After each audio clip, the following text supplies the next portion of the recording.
Yeah, Tuni, thank you so much for allowing us this opportunity, and a special thank you to and those of us from Newport that are on this call. I'm happy to see so many familiar faces: Heather, Kathleen, Steve, Judith, and it's just really great that in a very short amount of time, and by short amount of time I mean I reached out to some of these individuals at like 8 p.m. last night to be able to just get on a call today. In light of everything that's happening across our country and around the world, I think it's just really, I don't want to say that it's time to reflect, but also just highlight how the work of equity is not something new. I love the fact that it's come to the forefront and that it's something that the world is now become a lot more cognizant of. But it is something that we've all worked on in this little state of ours. And I asked of my colleagues, and not so much from SEG, but from Newport, and to just come together, one, speak about the work that we've been doing in Newport around equity. And I would say Newport, our little corner of the world, and I don't want to say it does get shadowed, but equity is something that in a lot of the organizations that we work with is really important. And I said this earlier this week to some of my colleagues. The beauty of equity is that it's a continuous cycle as to how we get to that like ultimate endpoint that we're trying to get to, and then when we get there, going a little bit further. So I would love to, I could talk about SEG for days, but I will leave myself to last. But I did want to highlight just those, and that I did invite onto this call to really talk about their organizations, what's the focus of what they're doing, and also what their definition of equity in their communities are. I will hand the baton over. I'll give it to Steve first, just because he's first on my screen. But Steve, if you want to just give a quick little tidbit about the work that you're doing in Newport, and truly the work that Fab is doing in really trying to find equity, and for especially young entrepreneurs and young doers in the North End. Yeah, all right. Hey, hello everybody, who I know some of you, and I don't know others of you, but my name's Steve Heath. I've been working in education for 30 years, primarily in urban situations. And 7 years ago, I started FabNewport as a makerspace based on the MIT model, that with a certain set of tools, you could make almost anything. And we were in north end of the Newport, and kids from the neighborhood were streaming in. And now, 7 years later, I still believe that with a certain set of tools, you can make almost anything. But what we've realized on our best days, what we're not making is that we're inspiring young people to make their lives. And what occurs is that as kids learn how to, and we work primarily with urban middle and high school youth. Those of you who don't know, Newport is an urban public school district, 65% or more of free and reduced lunch. We also run the PVD Young Makers program up in Providence, which is very similar. We're in all the libraries. We work with some schools also. But as kids learn how to sew and design and code and run small machines, they grow their confidence. And what we really feel is that the confidence in one thing that you can do, and the confidence to step out into the world and say, hey, I want to do this. I'm interested in that. I want to meet that person. Those are the combination of quantitative and qualitative skills that allow kids to make their lives. And as we kind of evolve, we think of this as like place-based learning. So as I think about, the challenges that we're facing, and when I think about like kids learning out in the real world, I feel like if we can get young students in upper elementary, middle, and high school outside of their classrooms and into our communities, whether they're nonprofits or for-profits, whether they're working for mentors or working on their own, they'll develop the relationships that will allow them to grow their lives, and it will also help the adults in the world who are sometimes so afraid of young people who do not look like them, that will allow us to hopefully build the bridges that that could integrate life. And then my final little thing that I'm going to say here is that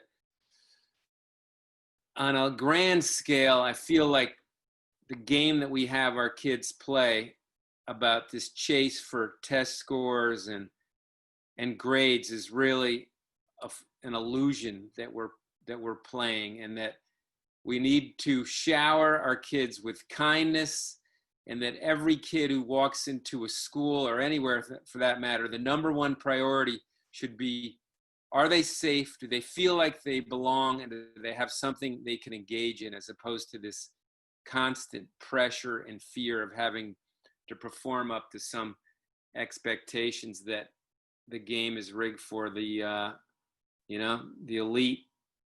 So that's where my head and heart are. Thank you.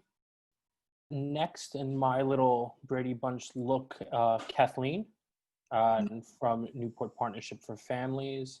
And I suppose the same questions to you. What is it that Newport MPFF is doing? And also, what does equity look like in the work that you're doing and in the greater context of Newport? Sure. Thank you, Juan Carlos. I am new to the partnership, so my depth and scope is somewhat limited, but the Newport Partnership for Families, it exists to work collectively with over 35 social service and educational programs on the island. The nice thing about the partnership is we also work in conjunction with FabNewport, Social Greenhouse Enterprise, Working Cities, the Health Equity Zone, among others, to really try to address the issues underlying certainly the fabric of the urban setting. We oversee several initiatives, one of which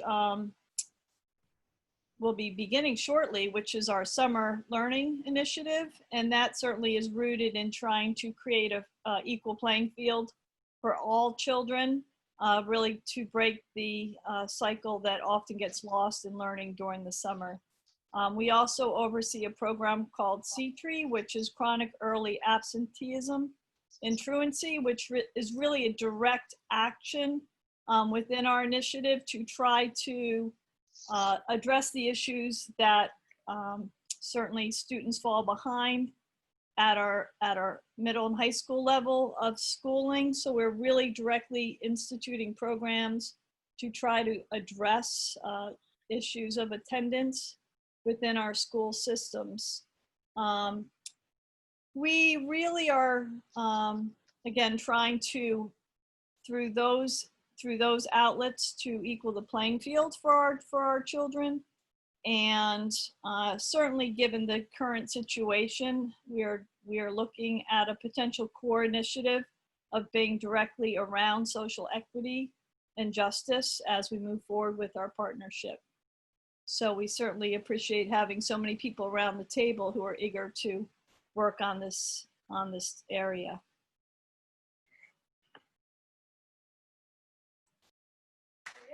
Thank you so much, Kathleen. Really appreciate it.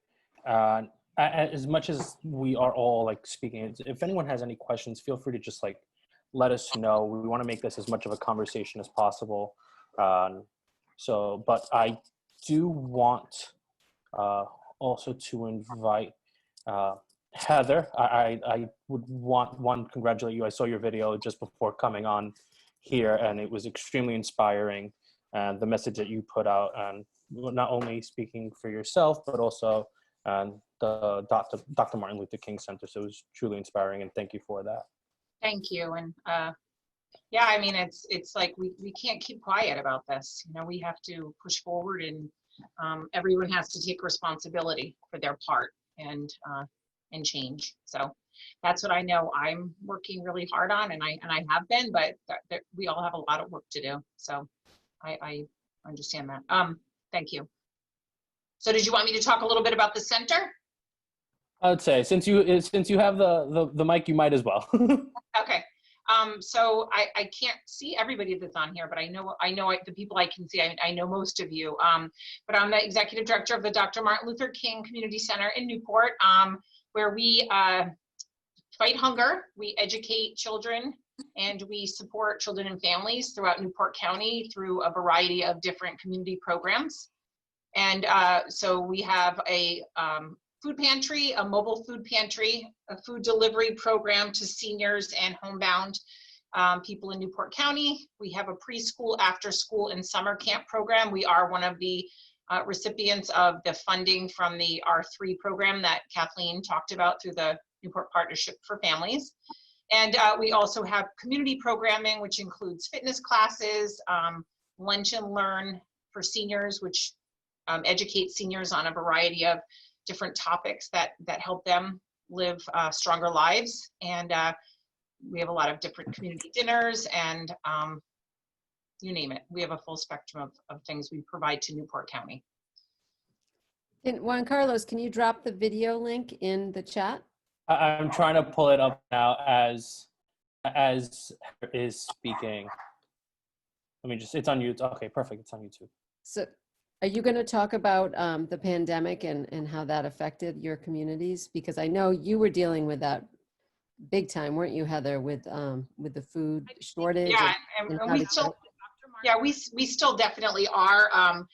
We saw an initial spike that was enormous. We've seen about 700 new families since this started. We've served in the past 3 months close to 100% of the families that we served in all of 2019. And we've had to change a little bit some of the ways in which we're doing that, but because for safety reasons, you know, we really believe in client choice when it comes to selecting food and things like that. So we've had to do a little bit of a shift where we're trying to do as much choice as we can, but with those numbers of people, you also have to, we're doing like more of a bag distribution with some choices. We also believe in making sure that we're providing healthy food. So we give out fresh fruits and vegetables, fresh milk purchased through a local farm, eggs, and you know, healthy choices, not just cans of food. And we've also just reopened our preschool, and our summer camp is scheduled to reopen on July 6th. And that's been a huge challenge to get those programs ready to reopen, as I'm sure anyone else that's running summer programs. I'm sure Steve Heath knows exactly what I'm talking about. It's very, the guidelines are very, very strict. And, but the parents of our children who come to our preschool are all working parents who needed to get back to work. So it's been the first week, it's been very successful. The kids are thrilled to be back, and it's a lot of cleaning and a lot of keeping people separated, but it's honestly going a lot smoother than I ever anticipated. And thanks to some grant funding, we are able to have the children come back, and what a program that's normally $170 a week, we're charging $20 a week through the summer, if not beyond. So that's going to help the families. And we've always given significant scholarships. So very few people pay that $170 in ordinary times, but you know, for many of the families who have been out of work for several weeks, if not months, this is going to help them get back on their feet so that their paychecks for these next few months can go towards paying bills that maybe they've gotten behind on. So that's what we do. Your private donors has I get this is a question for all of you, I guess. And I know Martin Luther King, I know because one of our tenants at Innovate Newport, I think, is a generous donor of your program. Has that gone up or down, or, you know, have any of your patrons stepped up and contributed more private funding? Yeah, we've definitely seen a great response from the community. We've also seen a lot of our grant funders come through with emergency funding or making their grant cycles earlier than normal so that we can get money, you know, into our account and get, you know, help out the door to people. But that being said, I think we can all agree that this is going to go on for a long time. And the need is, you know, just yesterday, Preservation Society announced that they laid off, I think it was like 280 people. Those are the types of people that we're seeing coming to our pantry. They're people that have never been to a food pantry in their life. And so I just think that's only the beginning of lots of other things like that. That's what we're preparing for. So we're really making sure we're thinking about how long this is going to go on and how we make sure we're helping as many people as we can for as long as we can, as well as we can. So. Yeah, and that's the perfect point. Yeah, it was 63% of their workforce is what they laid off yesterday. And I was making mention of this in a conversation. And before I say that, I apologize. I'm not that far away from my back screen door. If you hear yelling, my kids aren't being harmed. They're just running after each other with squirt guns. And so I apologize now if you just hear loud screaming. And it's one of those things that I would say is unique to like the coastal communities. It's like everyone saw the economic impact, especially for at least our state in the more urban areas. Newport's economy is a little different, and you have people, it's more touristy, and there are a lot more hospitality-based businesses where people are expecting to get hired starting about 2 months ago. So we're starting to seeing those numbers. Now Preservation Society is is laying off. A lot of the tourist attractions are going to start laying off or not bringing back those employees. Those numbers are going to come hitting. I think that something that is specific to Newport is we're going to see the second wave of unemployment that's going to hit us. That's that for those that did get PPP, great. What the Senate did yesterday is going to help maintain some of those employees and probably ease the bump that's going to come from what would have happened in mid-July. But we're going to have the second hit where people are not going to get employed because their job is not there because tourism isn't there.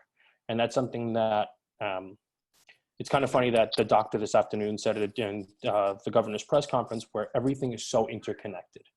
And equity is one of those things that is, yes, race is at the forefront, but equity is much more than race. It's economic, it's educational, it's opportunity. And I think that the work that we are all doing is really important in bringing up a more equitable playing field. And for every child, resident, working parent, anyone who wants to be just a member of this Rhode Island community. I could say I'll kind of give my SEG spiel. SEG decided that it was going to reestablish its presence in Newport in May of last year, and when they hired yours truly. And what we were doing is not only expanding SEG services that have traditionally been in Providence and Providence-based, but also using those programs to help especially residents in the North End. So not only making sure that we are helping all entrepreneurs that do have a social impact or want to create a social impact in their own communities or for their own causes, but allowing entrepreneurs from all communities, regardless of background, to be able to use entrepreneurship as a catalyst for social change. And that was really, truly the mission of SEG during this first year that we've been in existence in Newport. COVID had other plans for us, which were had its pros and cons, but I will definitely highlight the pros because I think that over the last 3 months we've all done a little bit of commiserating. But it allowed us for us to reinvent our programming. And we've gone to more virtual with the help of organizations like Venture Cafe and putting out our weekly series, talk series.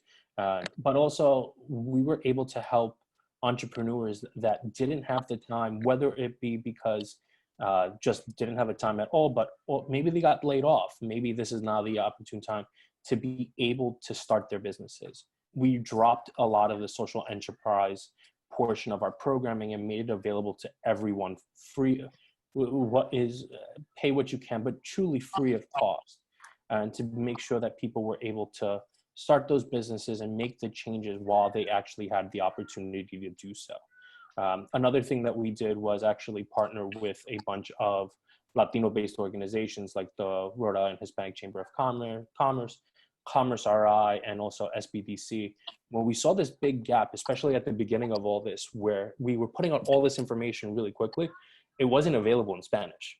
And that's our big, that's our second largest speaking population in the state. So we got together and actually started translating this and doing a weekly conference where we put it up on Facebook Live. And I see that Tomas Avila is on right now. He's been a guest of the program, and making sure that not only were they receiving the information, the economic information, since a lot of it was business centric, but also realizing that, again, things are interconnected. Health is interconnected, and the resources are interconnected, that there were actually people in these organizations that they thought that they didn't have access to, that look like them, speak their language, and really want to help them out. And that was like really important to us. We're on week 12, and we've had everything from people who have applied to PPP all the way to the Secretary of State on to tell us the importance of the census and actually being able, and actually the power of the vote, and with the presidential primary that happened just this Tuesday. I can go on forever about what SEG does, because I obviously love my job, but I really want to open it up to questions and maybe even just comments, and really trying to make this more of a conversation than just us being able to tell you how awesome we all are in Newport. Juan Carlos, I'm kind of curious, you know, it's great that you've kind of expanded the reach intentionally, especially in Newport, and I assume also as you expand in Pawtucket and Central Falls.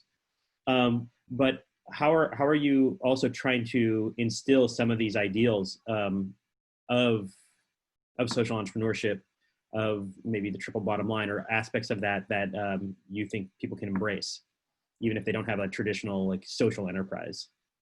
I think it's really, so a lot of it is, I think first and foremost, having people understand what social entrepreneurship is, and really trying to figure out where either they currently have it, but don't really know. And yeah, I'm sorry, my just give me a quick second. Mine just came home too. Spoken to me with that pointing hand before as well. At you. Oh yeah, he totally knows how to work me, like one of his kids. Sorry, we're currently training our dog. And so what was I saying? Yeah, so it's really, it's twofold. It's really truly understanding, having people understand what social entrepreneurship, and then the other side is really trying to either find where it is that they're currently doing it, because to us, it's more than just creating a nonprofit organization. Yes, the majority of the organizations that we do work with are nonprofit, but I always use the example of a person I consider a social entrepreneur in Middletown, where he doesn't think his business or didn't consider his business a social enterprise. But in really honing into, I'm kind of one of those 3P type people, where it's people, process, product. And to me, his process was very social entrepreneur focused, and being able to, in driving down costs and making sure that the organizations that contracted and got actually more for their dollar in doing services with him versus someone else. And he actually found social impact in that. The other side is just really seeing and helping people mold what social entrepreneurship is. It's done with SEG through a multitude of different ways, but a lot of times it's just helping those individuals find it in their own. It's harder to give an example of that, but we always say that there's a possibility for everyone to be a social entrepreneur in their own special way. And Tooney's never gotten the finger, for the record. Oh yes, I have. If I need to quiet Tooney down, it's with a hug. That's true. He is the best hugger ever. We shouldn't assume that everyone understands what's going on in Newport. I'll never forget, a reporter was interviewing me for Innovate Newport, and I was talking about Innovate Newport being an important cog in the collective wheel that was working hard as part of a bigger strategy to diversify and strengthen that region's economy. And he literally said, strengthen. like Newport is, everyone's rich in Newport. I was like, oh no, you didn't say that. Can you guys talk about the actual situation in Newport? What's going on? You could Aquidneck Island, Newport. You know, I know when I was there, I was asking Joe Nicholson, the city manager, all the time about homelessness, because that's near and dear to my heart. Can you guys just like paint an actual picture about what's going on in Newport? Maybe Heather or Steve or any of you? Yeah, I mean, Go ahead and I'll pick up where you. Sure. Yeah. Same here. So, you know, it's interesting that you say that, because I work a lot with Salve Regina University, and I went last year and I was working with a class, and you know, I started out by asking them what when they think of Newport, what do they think of? And of course they thought of yachts and beaches and mansions, and they had no idea of what Newport really, you know, who Newport was really made up of. And when I spoke to them about it, they were just in absolute shock. But then upon further research, part of what they did was they tried to find some solutions to some problems in our community. And, you know, they found that right within their own campus, there was a lot of food insecurity among their students. And so I think that was a good lesson for them to realize that there's a lot of food insecurity everywhere, and some of it's easier to recognize than others. And Newport is a place of, you know, a very low income population. I believe the north end, the last numbers I saw, the north end of Newport is about 40%. Steve, do you know if that's a correct number? What'd you say? 40% what? Yeah, 40% of the north end of Newport is low income. Yeah, that makes sense. Yeah, 50% of the students live north of Admiral Kalfas Road. So the majority of people who come to Newport take a right-hand turn, and they never go into the little pocket, which I facetiously call Nowport, because it's literally sealed off from the rest of Newport, because Admiral Kalfas serves as an invisible fence. It's a very difficult road to cross. There's one stoplight, and even if you're in your car on Girard Avenue trying to cross the road, you're taking a risk, not to mention if you're a pedestrian or a bicyclist. And then to the east, you have West Main Road, and then to the north, you have a combination of relatively inhumane pedestrian walkways in a neighborhood where a lot of people are walking only, and there's not even a sidewalk, a complete sidewalk that would allow you to walk to the market. And then to the north, you've got a series of barbed wire fences. There's no access to the water without taking, you know, unless you're in a car, without taking a risk crossing a street. And within that community, there's no place to even buy a cup of coffee or something like that. So short on like the gathering spaces that many of us enjoy just to go out and sit down and relax. And so it's, and you know, we've been there, I've been working in the basement of the Florence Gray Center for about 15 years. And often people who come to visit, it's the first time they go, oh my gosh, I didn't even know this was here, you know? And the neighborhood has transformed though. They've redone a majority of the housing, and Newport does have, percentage-wise, I believe, the largest stock of Section 8 housing in the state, or it's right up there anyway with it. One of the top 3 cities that has a significant number of affordable housing. Our transportation system is weak. Many of the places that people who require a support system, many of those places are not on a bus route. And so that's something that, you know, we've worked together, many of the different nonprofits at trying to get RIPTA to understand the challenges that people face just trying to get somewhere, as Steve said. But, you know, just in the North End neighborhood, it's a challenge just to get places there, but to get anywhere else, even to get to the beach, like Steve said, the transportation is not available. Yeah, that's a huge challenge among our population throughout the entire state. Mm-hmm. It's awful. Yeah.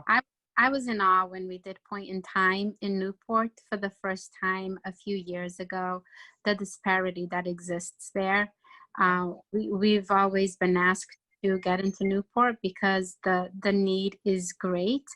But yeah, like you guys have been describing, the need for assistance is tremendous, and everyone thinks of Newport, you know, with such, they have this grandiose vision in their minds, and you know, there we are providing outreach to individuals behind the restaurants that celebrities eat at in Newport, and it's such a disparity. It's heartbreaking. Yeah. And also the school, the Rogers High School, which is the only high school in Newport, has been deemed as the worst high school building in Rhode Island. And, you know, parents are really fighting to rebuild and get the bond passed for that to happen. But, you know, that's going to take a long time. And in the meantime, the kids are going to school in some pretty deplorable conditions, which affects everything. So that's another, but that being said, and I know anyone else on this call that is from Newport, the community here, the support of the community here, when there is a need, people are always here to help each other. I would say the municipal support has gone down significantly over the years, but the support from the community in knowing when someone needs help, it always seems to happen. So I think it's a very special place, but it's also a place that you know, lacks support from above. So Yes, agreed. I'm trying to also read the questions that we're getting in. Where does all the property money come from homes south of Bellevue go?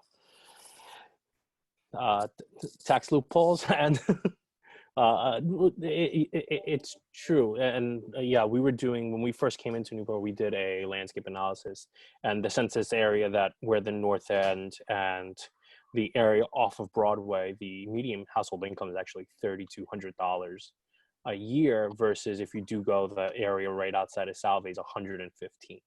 And so you within, I would say, Newport 7 square miles, I would say it is, you have one of the highest census tracts, the median household incomes in the state, pretty much pushed up against one of the lowest in the state.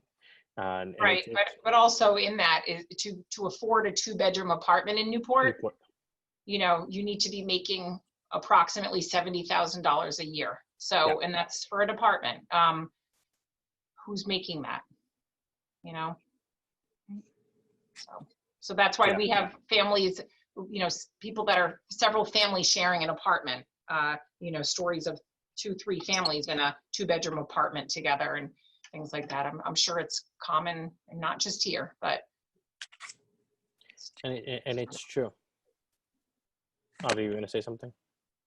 Oh, you know, it's probably also that there, you know, how many representatives represent those couple neighborhoods in the North End, and they probably just don't have a, you know, unfortunately, it sounds like they don't have a strong enough voice to allocate those funds appropriately. I like what Paul said. Your makers, Steve, might design, at least on a computer, an above grade zip line system with gondola cars for moving people around. And I said, I love that. I'll support that. Right? That could provide much needed transportation for the people who live there, raise money. Downhill to the water. Imagine. Can you talk about opportunity zones and the opportunities within opportunity zones if we play that right, you know, as they're intended, and opportunity zone funds? Juan Carlos, or? So I will give a very high level, and I don't pretend to be an opportunity zone expert, but Newport does have an opportunity zone, and that does encompass much, if not all, of the North End, and in its residential and commercial area.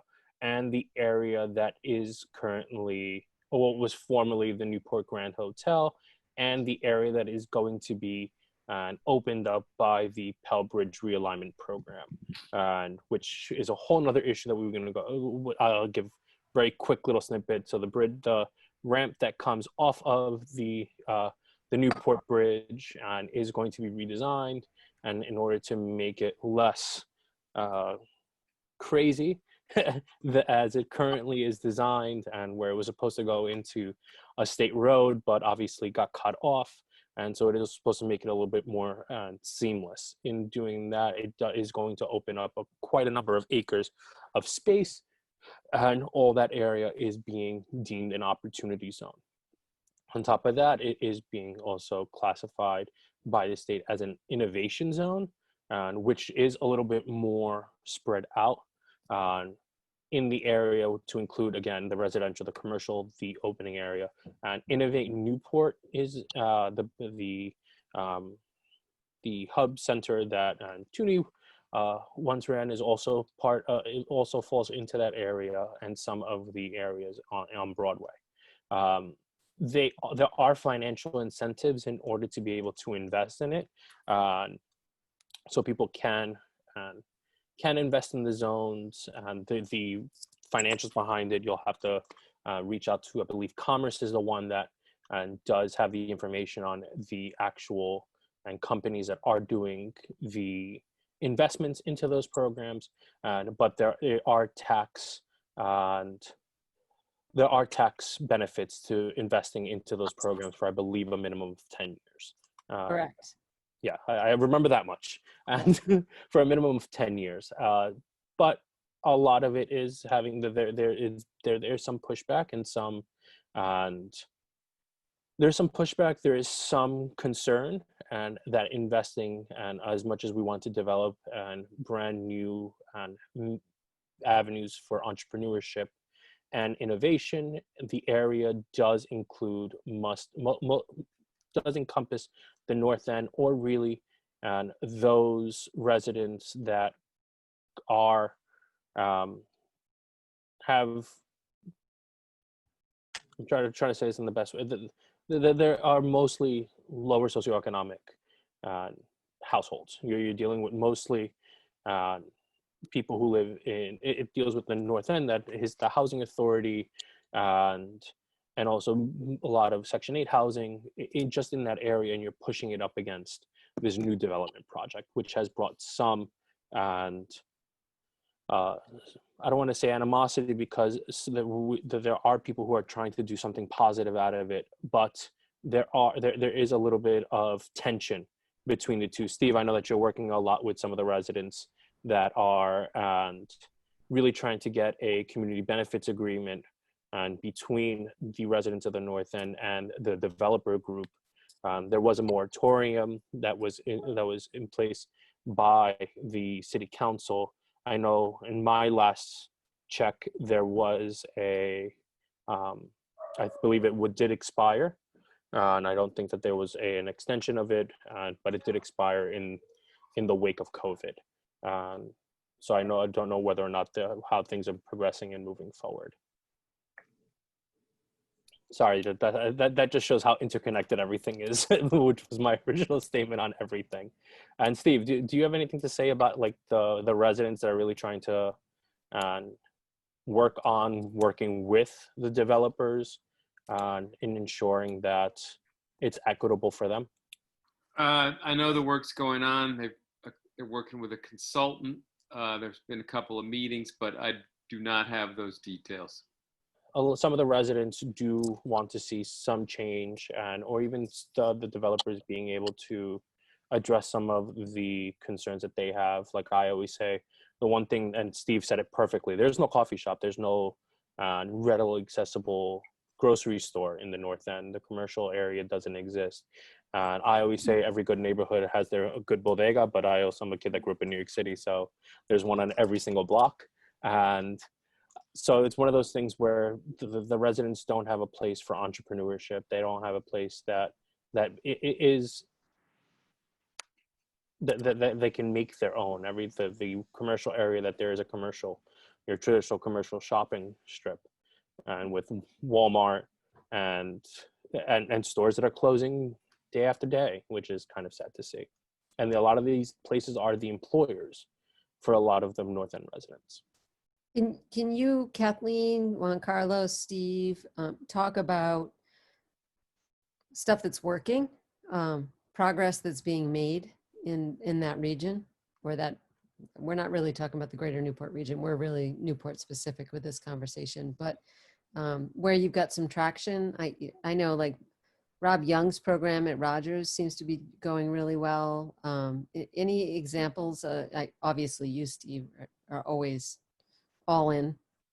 Yeah, we have a couple, I'd say in my very brief tenure here that I've been witness to at the forefront here, but one group that did go through Social Greenhouse Enterprise was Connection Latina, which has been directed by a nice cross-section of women in the North End, and that has been made up of HES, Working Cities, and the Boys and Girls Club.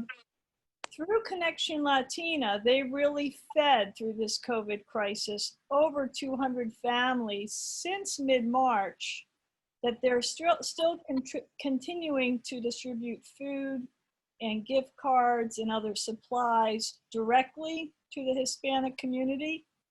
So they've really taken the reins in terms of accessing grants as well as rent assistance, utility assistance for their community. So in some sense, I'd say they've been a bit, and Juan Carlos can tell me if otherwise, but I feel in some sense they have been empowered in terms of the strength that they have as a community, and also as they're coming together to support each other. And in their work, only one family was tested positive for COVID, which shows you again that they really work together to safely procure and deliver these supplies.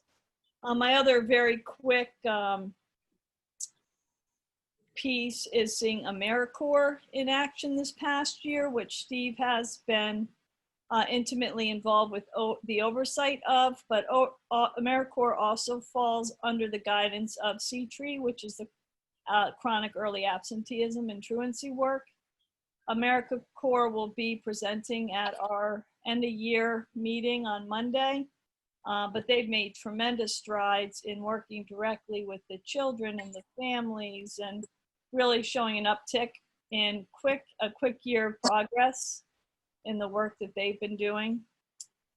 And we also have others who've rolled up their sleeves and opened up utility closets for students during this time to provide hygiene supplies to students who are, in the greatest of need. So certainly in the midst of it all, there's so much, people being empowered and working, as Heather said, together. But I do feel like there are some good entities that have come out of our work just in the last few months. Yeah, I think one of the shining lights has been the work that the Newport Health Equity Zone has done. So like I've been working in the Florence Gray Center, as I said, for 15 years. And when I first started there, I was working at the Met School, and they basically took over the building, and then they built the new school, and the building was kind of vacant. So it took a while to kind of like fill it back up. And so now it's basically filled with, organizations like ours, the Boys and Girls Club, the Health Equity Zone, the Baby Steps, and I'm missing a few. But so the Health Equity Zone's process of really engaging residents and listening has set the bar for many of us. And it's been slow, but we've seen an up trickle of residents of color taking positions on local boards, working their way up into the infrastructure of the organizations, taking jobs that pay more, taking jobs with more responsibility. actually started a podcast called Stories from the Hez. There's a couple of decent stories there that if you really wanted to learn more, you could listen to there. And then, so then when Working Cities came on, they embraced this process of engaging residents. And so that's been going well. And like Inez, who oversees the Working Cities, I can't remember what her last name is. I guess she works for the Boston Fed, says that, you know, the Newport Working Cities is like top of the list of the 13 Working Cities projects in motion in the Northeast or whatever boundaries that she's talking about. So I'd say, you know, optimistically, we're at kind of a crossroads that this work requires so much patience and the process is slow, but I think the only way to get towards like I don't know what the word is, like a consensus that isn't coming from some ivory tower, you know, dropping a program on people, and that rises from the people themselves who are most in need is really long. And I think that needs to be our next step. We were on a call this morning with, I don't know, there must have been like 30 people, basically EDs and some funders. And right now in Newport, as small as it is, it's loaded with nonprofit organizations. We're fortunate to have several family foundations, but the coordination is weak. And if we are going to make the collective impact that we're capable of, we need to arrive at some common goals, and at the table need to be those people who are most vulnerable and who know the problems as well as anybody. So we're moving that way, but it's a really long road. I'm out. I want to kind of, Amy, I thought that you started drinking Paul Rudd water because you got really young really quickly. And then I realized it was your kid. But to talk about innovation for a second, we've seen that people have stepped up and really trying to take advantage of the time. Like if you look, we're running an incubator program that actually graduates tonight. We have 14 participants. 7 of those participants are Aquidneck Island based.